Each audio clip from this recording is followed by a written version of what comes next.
Bapak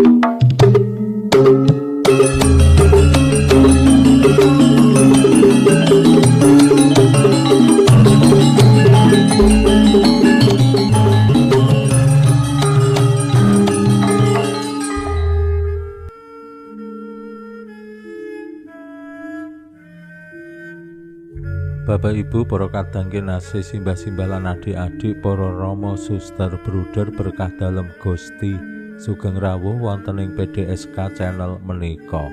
Kados pundi kabar panjenengan?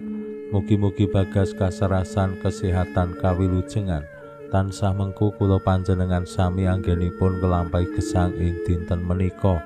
Lan mugi-mugi lumantar panglimbang basa Jawi wawasan Injil kula panjenengan sansaya saged nggayuh iman kapitadosan ingkang leres lan mantep. Langkung-langkung anggenipun kula panjenengan sansaya saged mujudaken diri dados murid-murid dalem Gusti lan sadar bilih jati dirining murid menika pepadang lan uyahing jagat. Selamat berhari Minggu. Dinten menika kula panjenengan mlebet ing minggu limrah ingkang kaping gangsal. Lan Gusti Yesus paring pitedah dumateng para murid dalem kados pundi jati diri utawi identitas para murid. Injih menika pepadang lan uyah tumraping gesang ing alam donya. Gusti ngersakake para murid dalem boten namung cawe-cawe ing pakaryan dalem lajeng tutburi Gusti. Identitas utawi jati dirinipun boten cetha. Ning lumantar pangladosan utawi cawe-cawe ing pakaryan dalem Gusti, para murid nggih lajeng sadar kenging menapa kok kedah cawe-cawe ing pakaryan dalem Gusti, kenging menapa kok kudu pelayanan mujudake diri dados berkah tumraping sesami, awit nggih para murid menika pepadang, para murid menika uyah. Naminipun pepadang temtu nggih nyunari asung sunar tumraping liyan. Ora ana sing jenenge pepadang kuwi kanggo awake dhewe. Ora ana sing jenenge pepadang kuwi ra ketok. Mila Gusti nate ngendika ora mungkin dian kuwi ditutupi beruk utawa disalahke nang ngisor paturon. Awit nggih naminipun pepadang supaya ya bisa madangi lan ketok katon. Semanten ugi sarem utawi uyah. Pancen mbok menawi benten kalian pepadang, uyah menika ra ketok. Sansaya ajur, sansaya manunggal kalian sing diuyahi, mila bakale merasuk, asine dadi krasa. Umpamane uyah dicampurke kopi, ha menika tambah nikmat. Utawi uyah dicampurke ana ing sayuran, ing sambel lan maneka warni makanan. Menika ora ketok ning krasa uyahe sing asin kuwi bisa dititik, bisa dititeni. Ha menika jati dirining murid. Pramila monggo kita pirengaken sabda dalem Gusti ing dinten menika lan kita wiwiti kanthi sembahyang sawetawis. Konjo ing asma dalem Yang Rama saha Yang Putra tuwin Yang Roh Suci. Amin. Suwawi sami munjuk Gusti Yesus sabda dalem Yang Rama ingkang sampun manjalma, mugi karsa ngandika dhateng kawula wonten ing asepen ing telenging manah kawula, kabika kagiyatan lan panglipur ingkang manjing ing sabda dalem kapenuhana kawula mawi ro ing kawicaksanan dalem. Mugi-mugi srana anggen kawula maos lan mirengaken sabda dalem kawula sansaya nunggil ing sampeyan dalem. Amin. Waosan Injil kapethik saking Injil Matius bab gangsal ayat 13 ngantos dumugi 16. Nalika samono Gusti Yesus ngandika marang para murid dalem mangkene, kowe iku uyahing jagat, nanging yen uyah dadi tawar, kepriye anggone arep ngasinake maneh?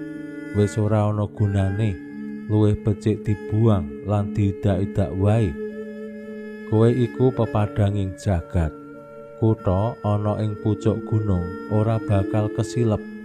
Dian sing disumet ya ora bakal ditutupi, nanging dipasang ing ajuk-ajuk supaya madangi wong sak omah.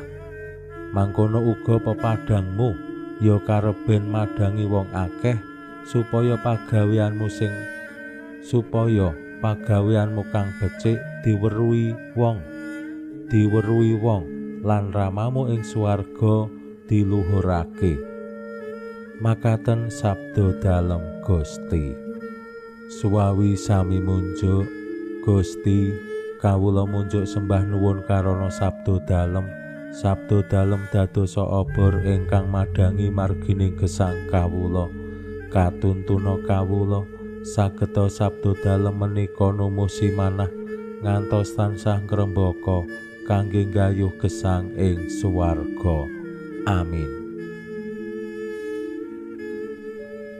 Bapak Ibu para kadang kinasih simbah-simbah lan adik-adik, waosan Injil dinten menika tasih kalebet wonten ing sabda rahayu ingkang dipun paringaken Gusti Yesus dumateng para murid lan tiyang kathah.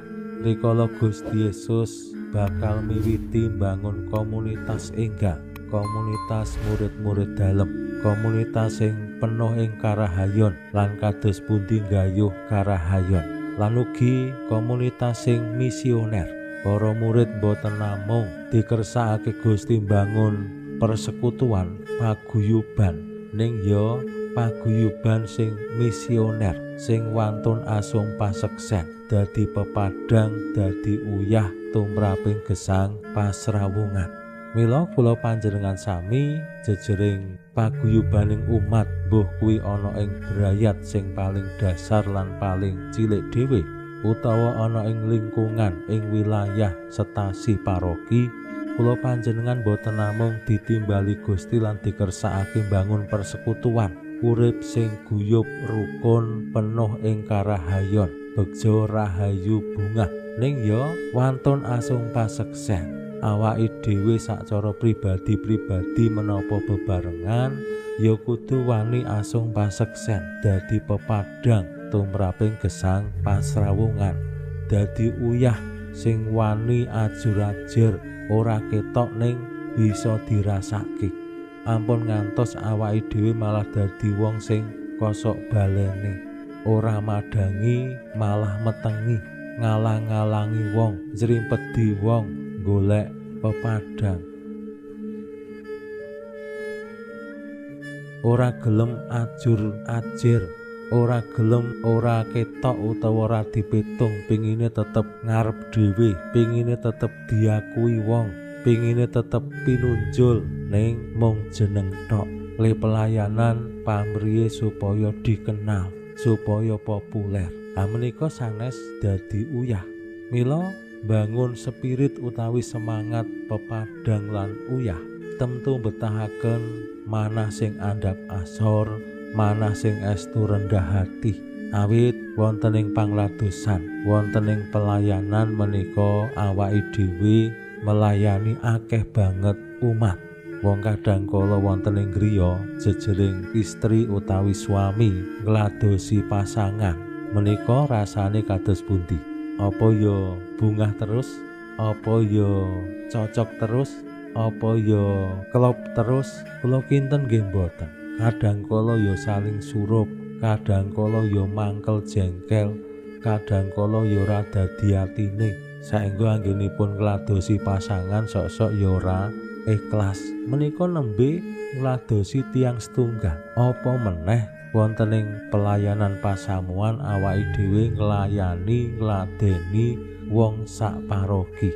Mila yen awake dhewe boten gadah manah sing andhap asor, awake dhewe bakal stres. Nek ora stres ya gampang mutung. Waosan Injil dinten menika ngajak kula panjenengan kados pundi saged mbangun sikap ingkang estu naminipun pepadang, naminipun uyah menika ya madangi ya gawe asin. Nek wis ora iso madangi, lampu menika mati, ya mesti dibuang. Yen uyah ora iso dadi asin meneh, ya wis ora ana gunane, mesti ya dibuang. Mila kados pundi kula panjenengan jejering murid-murid dalem Gusti tetep bisa dadi pribadi-pribadi sing migunani tumraping sesami. Pinujiya Allah sakmenika sarta ing salami-laminipun salam sehat, salam bahagia, salam katentreman. Lan mugi-mugi lumantar panglimbang dinten menika kula panjenengan tansah jinangkung ing berkah dalem Gusti ingkang Maha Kuwasa, Hyang Rama saha Hyang Putra duwin Hyang Roh Suci. Amin.